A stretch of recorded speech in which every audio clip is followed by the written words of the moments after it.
So as I told you that secondary cells are those cells in which we can actually reverse the electrode reactions, right? Because how we can reverse it? By supplying with external energy. So that means they do not you can say become dead. We can use as many times as we need it. So here I have an example for you, that is the lead storage cell. It is actually formed by the combination of 2 or 3 cells when are connected in series in order to generate a voltage of around 6 to 12 volt. So this is what is the lead storage cell, in which you can see these blue ones are the lead plates acting as anode. These blue ones with red lines, these are again they are made up of lead, a grid of lead with PbO2, right? And there is an electrolyte, this black one, that is the aqueous H2SO4. Lead plates as anode, lead lead grid with PbO2 is cathode, and aqueous H2SO4 is acting as an electrolyte. So what happened, what reaction occurs at anode actually? So what happens, like as we know that the lead has tendency to get oxidized, so obviously it will get oxidized. So it will lose 2 electron forming Pb2 positive. Now this Pb2 positive, because here is an electrolyte, that is there are hydrogen ions and sulfate ions present in the solution. So as Pb2 positive is formed, this Pb2 positive react with the sulfate ions from the solution forming the PbSO4. So you can say that after the reaction there is a layer of PbSO4 which starts depositing on it, the anode. So overall reaction is Pb plus SO4 negative forming PbSO4 plus 2 electrons. This is what you get as the overall reaction for the anode. Now at cathode what happens, these 2 electrons obviously pass there. There we know we have a grid of PbO2 combines with 2 electrons, and there is an interaction with the hydrogen ions present in the solution.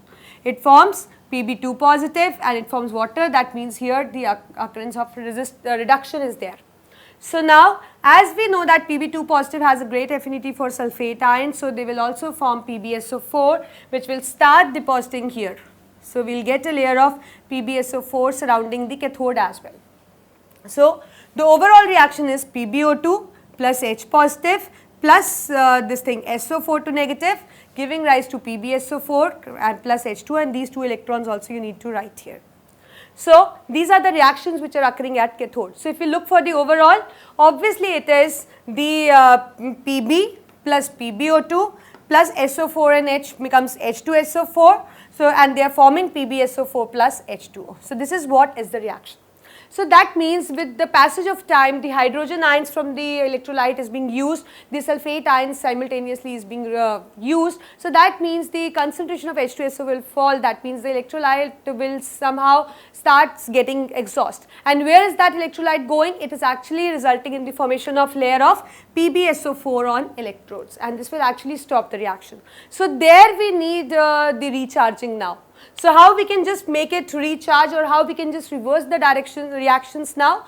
We will supply it with the external energy of enough voltage which is capable of reversing the reactions. That means now these reactions are going to get reversed. That means when we are recharging, we are supplied with certain external energy source. It will just again forms Pb on anode, PbO2 at cathode, and H2SO4 will be will be present in the solution. So that means we can now use again this lead storage cell, because now we are again got the lead plates, a grid of lead with PbO2, again H2SO4. So again these reactions are going to just take place, then again we will get a coating of PbSO4, again the cell will stop, and then again we will supply it with the external energy, and the reactions will get reversed. So that means we can just recharge it again and again, and we can use it as many times as we want. But the one more thing, so that means it can act as the voltaic cell as well as the electrolytic cell, because here when you are just making use of this spontaneous reaction, it is acting as a voltaic cell, because chemical energy is being converted into the electric energy. But once the concentration of H2SO falls, or you can say once these PbSO4 layer gets deposited on that, it is now going to act as an electrolytic cell, because here now we are going to supply it with the external energy in order to reverse the reaction. So that means it can also provide an external energy energy, and or it can also used up in an external energy, so it can act as voltaic as well as electrolytic. And the major part is that we can reuse it again and again, as it is capable of recharging. So this is what is the lead storage cell. So now we will be taking a few more secondary cells, so just look at the board carefully.